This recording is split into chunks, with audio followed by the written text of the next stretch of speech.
اللهم صل على سيدنا ومولانا محمد معدن الجود والكرم وعلى آله وأصحابه وبارك وسلم صلاة وسلاما عليك يا سيدي يا رسول الله صلی اللہ تعالی علیہ وسلم۔ درس جال حق ہے،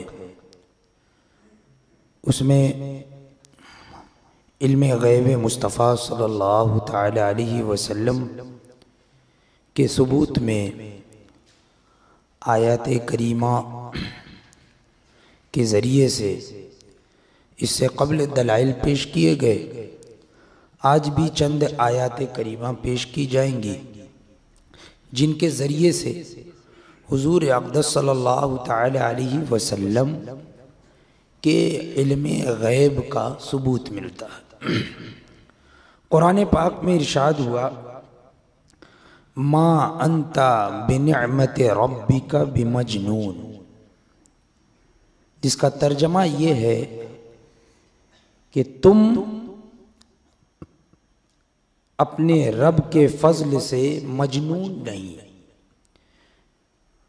اللہ تبارک و تعالی اپنے محبوب سے خطاب فرما رہا ہے کہ اے محبوب، تم اپنے رب کے فضل سے مجنون نہیں۔ اس آیت کریمہ کی تفسیر میں، تفسیر روح البیان میں اسی آیت کے تحت یہ ارشاد ہوا،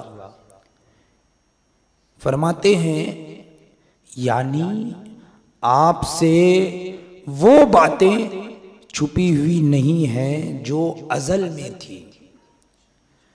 ازل میں جو تھی وہ باتیں آپ سے چھپی ہوئی نہیں ہیں، اور وہ جو ابد تک ہوں گی، یعنی وہ باتیں جو ازل میں تھیں وہ بھی چھپی ہوئی نہیں ہیں، اور جو ابد تک ہوں گی یعنی آئندہ جو ہمیشہ ابد۔ ازل کہتے ہیں کہ جو شروعات ہو، اور ابد کہتے ہیں یعنی آئندہ ہمیشہ تک۔ ازل یعنی ہمیشہ سے، اور ابد یعنی ہمیشہ تک۔ تو فرماتے ہیں کہ آپ سے وہ باتیں چھپی ہوئی نہیں ہیں جو ازل میں تھی، اور وہ جو ابد تک ہوں گی وہ باتیں بھی چھپی ہوئی نہیں ہیں۔ کیوں؟ اس لیے کہ قرآن پاک میں ارشاد ہوا کہ تم اپنے رب کے فضل سے مجنون نہیں۔ مجنون کا لفظ آیا ہے، اور مجنون یہ لفظ جن سے بنا ہے، جن۔ تو فرماتے ہیں کیونکہ جن کے معنی ہے چھپنا، جن کا معنی ہے چھپنا، بلکہ آپ اس کو جانتے ہیں جو ہو چکا، اور خبردار ہیں اس سے جو ہوگا۔ یعنی جو ہو چکا اس کو بھی جانتے ہیں، اور جو ہونے والا ہے حضور اس سے بھی خبردار ہے۔ تو اس آیت و تفسیر سے علم غیب کلی ثابت ہو، یعنی ازل سے لے کر ابد تک کا علم۔ تو اس سے علم غیب کلی ثابت ہوا، یعنی تمام علوم غیب۔ اور یہاں پر کلی علم غیب، اس سے پہلے میں بتا چکا ہوں کہ مخلوق کی طرف نظر کرتے ہوئے کلی علم غیب، ورنہ تو اللہ تبارک و تعالی کے علم کی طرف نظر کرتے ہوئے تو حضور کا علم یہ بعض علم غیب ہے۔ لیکن ہم اپنی طرف نظر کرتے ہوئے اور تمام مخلوق اور کائنات کی طرف نظر کرتے ہوئے اگر حضور کے علم غیب کو دیکھیں تو حضور کا علم غیب کلی ہے، یعنی ازل سے لے کے ابد تک۔ اسی طریقے سے قرآن پاک میں ارشاد ہوا، وَلَئِن سَأَلْتَهُمْ لَيَقُولُنَّ إِنَّمَا كُنَّا نَخُوضُ وَنَلْعَبُ، اور اے محبوب اگر تم ان سے پوچھو گے تو وہ کہیں گے کہ ہم تو یوں ہی ہنسی کھیل میں تھے۔ اے محبوب اگر تم ان سے پوچھو گے تو کہیں گے کہ ہم تو یوں ہی ہنسی کھیل میں تھے۔ یہ قرآن پاک کی آیت ہے۔ اب اس کا شان نزول کیا ہے، اس کی تفسیر کیا ہے؟ تو تفسیر در منصور اور تفسیر طبری میں یہی آیت اسی آیت کے تحت ہے، اور اس آیت کی تفسیر کو کوئی اور بیان نہیں کر رہا ہے بلکہ جلیل القدر صحابی، قرآن کے عظیم مفسر، جنہیں حضور اقدس صلی اللہ تعالی علیہ وسلم نے جن کے لیے دعا فرمائی کہ اے اللہ انہیں قرآن کا علم عطا فرما، وہ ہے حضرت عبداللہ ابن عباس۔ تو اس آیت کے تحت تفسیر در منصور اور تفسیر طبری میں ہے کہ حضرت عبداللہ ابن عباس رضی اللہ تعالی عنہما سے روایت ہے اس آیت کے نزول کے بارے میں، وَلَئِن سَأَلْتَهُمْ وَلَئِن سَأَلْتَهُمْ، یعنی اے محبوب اگر تم ان سے پوچھو گے۔ تو یہ آیت اس کا شان نزول کیا ہے؟ تو فرماتے ہیں کہ ایک منافق نے کہا تھا کہ محمد صلی اللہ تعالی علیہ وسلم خبر دیتے ہیں کہ فلاں کی اونٹنی فلاں جنگل میں ہے، ان کو غیب کی کیا خبر؟ معاذ اللہ۔ یہ ایک منافق نے حضور اقدس صلی اللہ تعالی علیہ وسلم کے زمانے اقدس میں، حضور کے ظاہری حیات طیبہ میں، اس منافق نے یہ کہا تھا کہ حضور نے، ایک صحابی رسول تھے، ان کی اونٹنی غائب ہو گئی، تو حضور نے فرمایا کہ فلاں کی اونٹنی جو ہے وہ فلاں جنگل میں۔ تو اس منافق نے کیا کہا کہ ان کو غیب کی کیا خبر؟ معاذ اللہ۔ تو یہ آیت کریمہ اس وقت نازل ہوئی۔ تو اس آیت اور تفسیر سے معلوم ہوا، کیا معلوم ہوا؟ کہ حضور اقدس صلی اللہ تعالی علیہ وسلم کے غیب کا انکار کرنا منافقین کا کام تھا۔ حضور کے غیب کا انکار کس نے کیا؟ منافق نے کیا۔ علم غیب مصطفیٰ کا انکار کرنا یہ منافقین کا کام تھا، اور قرآن پاک نے جس کو کفر قرار دیا ہے، اس کو کفر قرار دیا ہے۔ قد کفرتم بعد ایمانکم، قرآن پاک میں ارشاد ہوا کہ تم ایمان لانے کے بعد کافر ہو گئے۔ کس وجہ سے؟ کہ حضور اقدس صلی اللہ تعالی علیہ وسلم کے علم غیب کا مذاق اڑایا، علم غیب کا استہزاء کیا، تو اس وجہ سے قرآن پاک نے انہیں کافر قرار دیا۔ تو اس زمانے میں بھی جو حضور اقدس صلی اللہ تعالی علیہ وسلم کے علم غیب کا انکار کرتے ہیں اور استہزاء کرتے ہیں اور گستاخانہ جملے اپنی کتابوں میں لکھتے اور چھاپتے اور بانٹتے اور شائع کرتے ہیں، تو وہ بھی انہی منافقین ہی کے روش پر ہے، انہی منافقین کی طرح ہے۔ کیونکہ اس آیت کریمہ اور اس کی تفسیر سے پتہ چلا کہ منافقین جو اس وقت تھے ان کا یہ کام تھا کہ وہ حضور کے علم غیب کا انکار کرتے تھے۔ اسی طریقے سے قرآن پاک میں ارشاد ہوا فَلَا يُظْهِرُ عَلَى غَيْبِهِ أَحَدًا إِلَّا مَنِ ارْتَضَىٰ مِن رَّسُولٍ۔ تو اپنے غیب پر اللہ تبارک و تعالی اپنے غیب پر کسی کو مسلط نہیں کرتا سوائے اپنے پسندیدہ رسولوں کے۔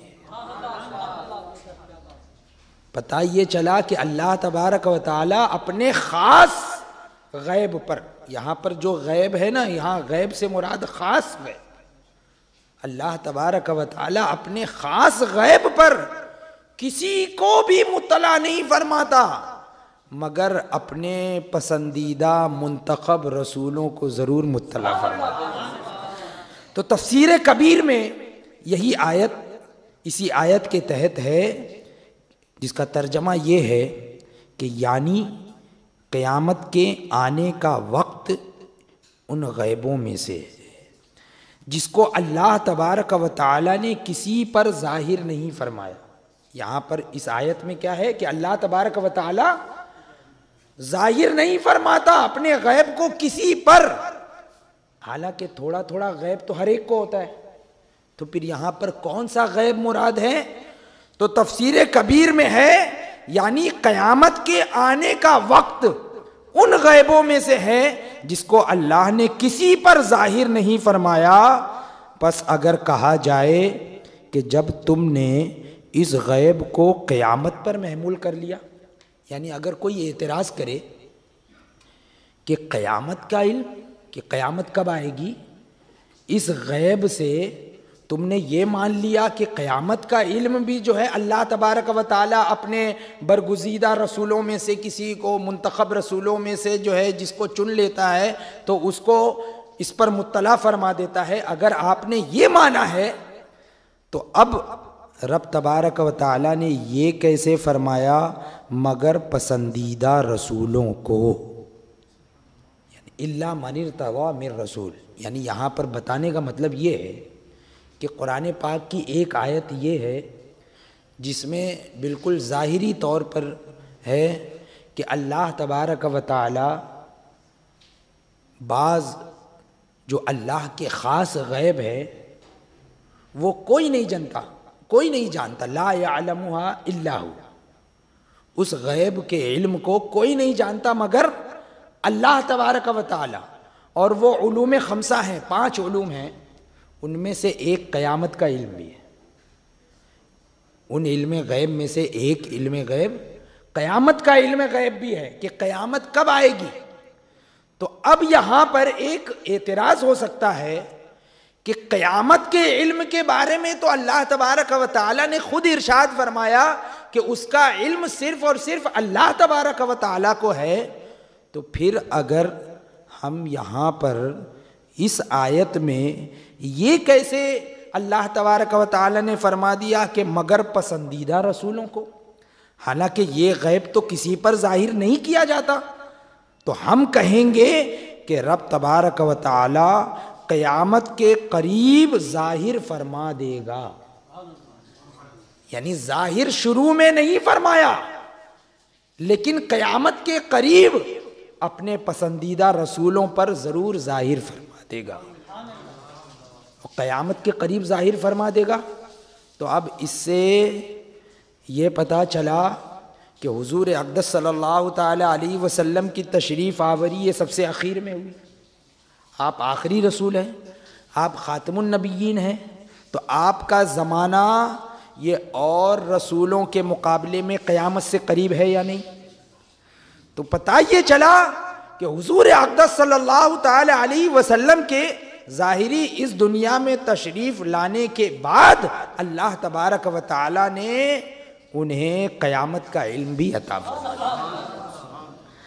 تفسیر عزیزی صفحہ نمبر 173 پہ ہے کہ جو چیز تمام مخلوقات سے غائب ہو، تمام مخلوقات سے غائب ہو، وہ غائب مطلق ہے.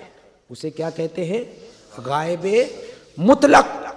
جیسے قیامت کے آنے کا وقت اور روزانہ یعنی جو روز و شب آتے ہیں یہ، اور ہر شریعت کی پیدائشی اور شرعی احکام، اور جیسے پروردگار کی ذات و صفات برطریق تفصیل، یعنی اللہ تبارک و تعالیٰ کی ذات و صفات کا علم تفصیلی طور پر ہم اللہ تبارک و تعالیٰ کی ذات و صفات کو تفصیلی طور پر نہیں سمجھ سکتے، ہماری عقل میں وہ چیز نہیں آ سکتی. لیکن تفصیلی طور پر اللہ تبارک و تعالیٰ کی ذات و صفات، تو اس قسم کو رب تبارک و تعالیٰ کا خاص غیب کہتے ہیں. ان چیزوں کو کون سا غیب کہتے ہیں؟ اللہ کا خاص غیب کہتے ہیں. پس اپنے خاص بندوں پر، اپنے خاص پر کسی کو اپنے خاص غیب پر کسی کو مطلع نہیں کرتا اس کے سوا جس کو پسند فرمائے.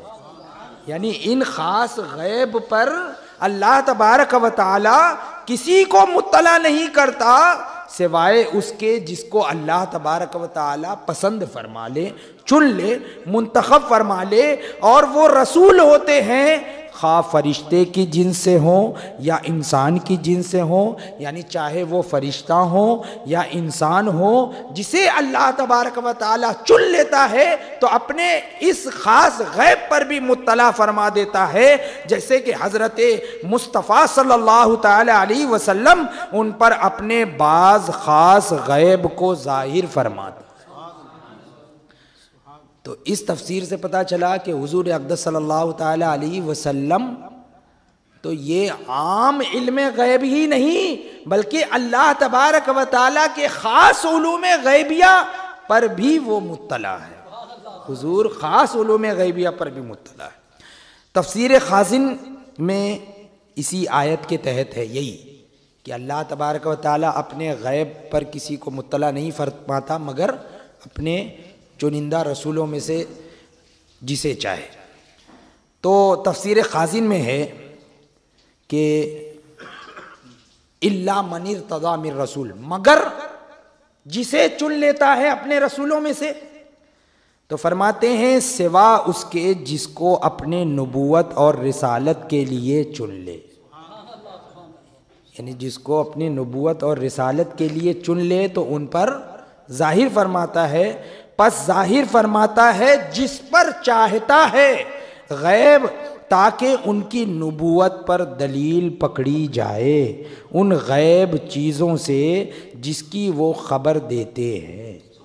یعنی اسی غیب کی وجہ سے لوگوں کو یہ دلیل مل جائے کہ ہاں یہ واقعی اللہ کے نبی ہے, واقعی یہ اللہ کے رسول ہے. اس لیے اپنے خاص غیب میں سے بعض علم غیب پر انہیں مطلع فرما دیتا ہے جس کی وہ خبر دیتے ہیں. پس یہ ان کا معجزہ ہوتا ہے, اسی کو ان کا معجزہ کہا جاتا ہے کہ اور کوئی اس پر مطلع نہیں ہو سکتا مگر اللہ کے نبی اس پر مطلع ہے. یہ ان کا معجزہ. تفسیر روح البیان میں اسی آیت کے تحت ہے کہ ابن شیخ نے فرمایا کہ رب تبارک و تعالی اس غیب پر جو اس سے خاص ہے کسی کو مطلع نہیں فرماتا سوائے برگزیدہ رسول کے, اور جو غیب کے رب سے خاص نہیں اس پر غیر رسول کو بھی مطلع فرما دیتا ہے. یعنی اللہ تبارک و تعالی کا جو خاص غیب ہے, اللہ کے جو خاص علوم غیبیہ ہیں تو ان پر اپنے برگزیدہ رسولوں کو مطلع فرماتا ہے, اور جو اللہ تبارک و تعالیٰ کے خاص علوم غیبیہ نہیں ہیں تو اس پر غیر رسول کو بھی مطلع فرما دیتا ہے. یعنی ان کے علاوہ جو علوم غیبیہ ہیں, جو علم غیب ہے, تو ان پر رسول کے علاوہ دوسرے انبیاء و مرسلین اور دوسرے اپنے برگزیدہ بندوں کو بھی مطلع فرما دیتا ہے.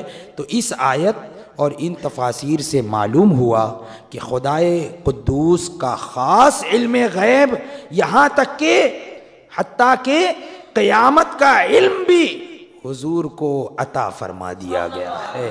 اب کیا چیز ہے, کیا شے ہے جو علم مصطفیٰ صلی اللہ تعالی علیہ وسلم سے باقی رہ گئی؟ اب کون سی چیز بچی ہے, اب کون سی چیز باقی رہ گئی؟